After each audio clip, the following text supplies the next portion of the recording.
banging on the block for dough. Notorious, they got to know that life ain't always what it seemed to be. Words can't express what you mean to me. Even though you're gone, we still a team. Through your family, I'll fulfill your dreams. In the future, can't wait to see if you open up the gates for me. Bismillahirrahmanirrahim. Assalamualaikum warahmatullahi wabarakatuh. Ketemu lagi di channel Abi. Alhamdulillah wa syukurillah, kita telah memasuki bagian kedua dari sub pokok materi kebijakan nilai tukar dan devisa.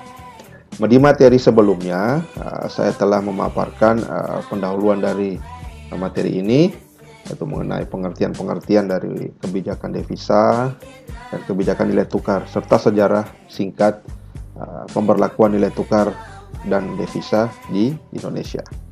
Pada kali ini kita akan lebih masuk membahas mengenai kebijakan nilai tukar dan devisa. Namun seperti biasanya teman-teman, jangan lupa untuk klik like dan subscribe channel ini. Oke.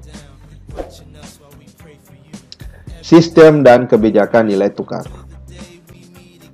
Seperti yang sudah saya bahasakan di pertemuan sebelumnya, bahwa di Indonesia itu memiliki beberapa periode dalam pengembangan atau penggunaan nilai tukar. Nah,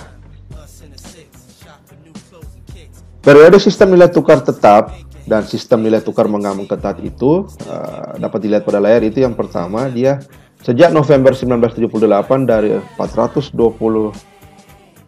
rupiah per dolar menjadi 625 dolar per dolar. Luar biasa ya. Zaman dulu itu masih di bawah 1.000 rupiah.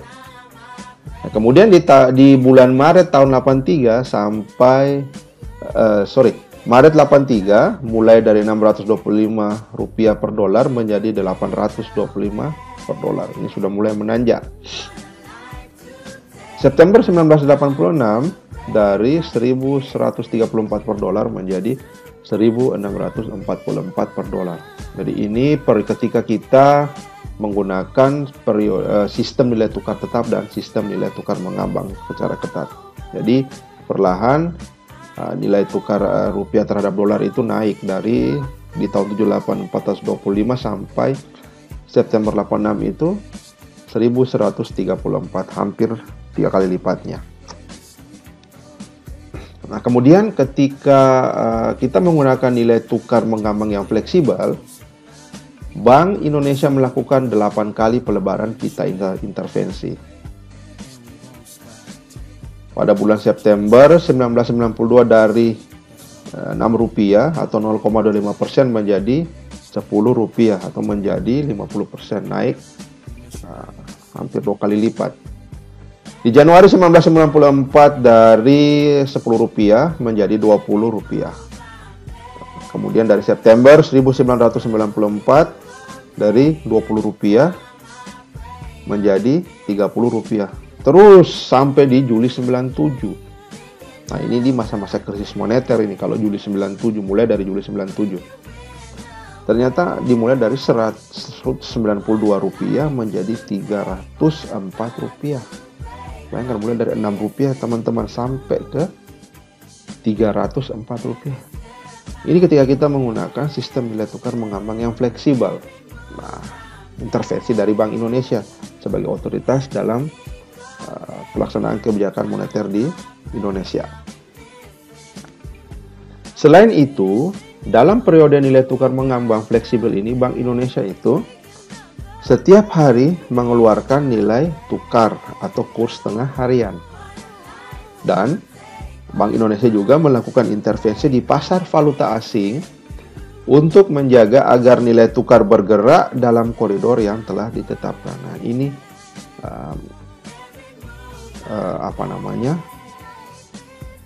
kegiatan yang dilakukan oleh Bank Indonesia ketika periode tukar mengambang. Kurs tengah harian kan itu kan, kalau kurs itu kan dibuka di pagi, di perdagangan pagi, kemudian ditutup sore. Nah, ini ketika periode mengambang fleksibel dibuka juga di tengah harian. Nah, itu juga ketika dibuka di tengah harian itu akan menstimulus pasar, bahwa di pagi hari seperti kurs dibuka, kemudian siang hari Di-report lagi bahwa kurs tengah hari seperti ini, jadi itu dengan harapan investor akan mampu mengintervensi, akan berpengaruh sehingga di sore harinya diharapkan akan meninggi. Jadi yang kurs tengah harian ini sebagai semacam katalisator. Nah, selain itu juga dia BI melakukan intervensi di pasar valuta asing untuk menjaga nilai tukar bergerak dalam koridor yang telah ditetapkan. Wewenang Bank Indonesia atas cadangan devisa.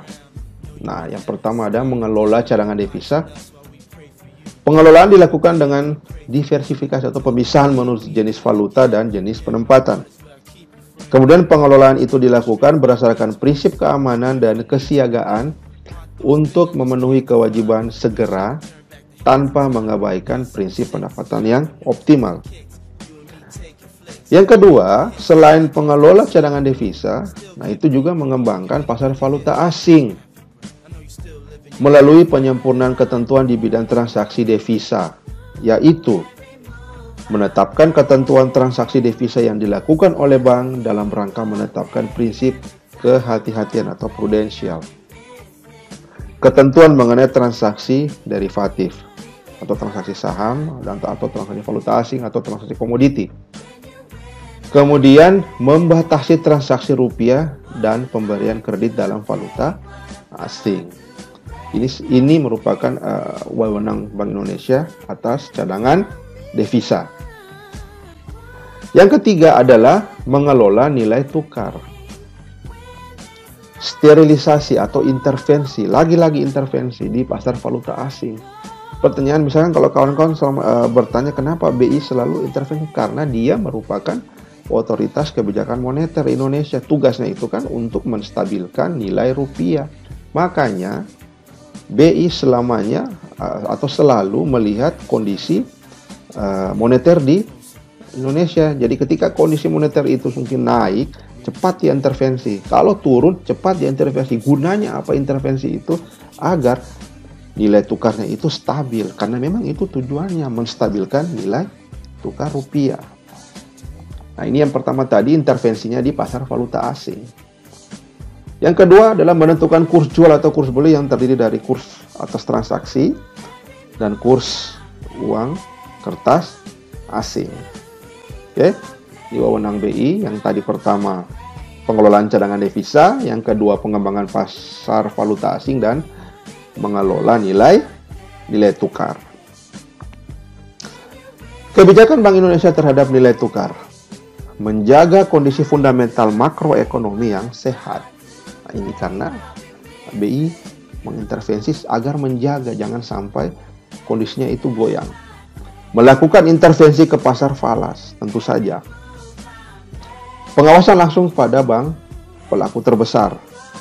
Kemudian pemantauan rekening Vostro. Nah, rekening Vostro itu adalah rekening dari bank luar negeri di Indonesia. Non-internasionalisasi rupiah.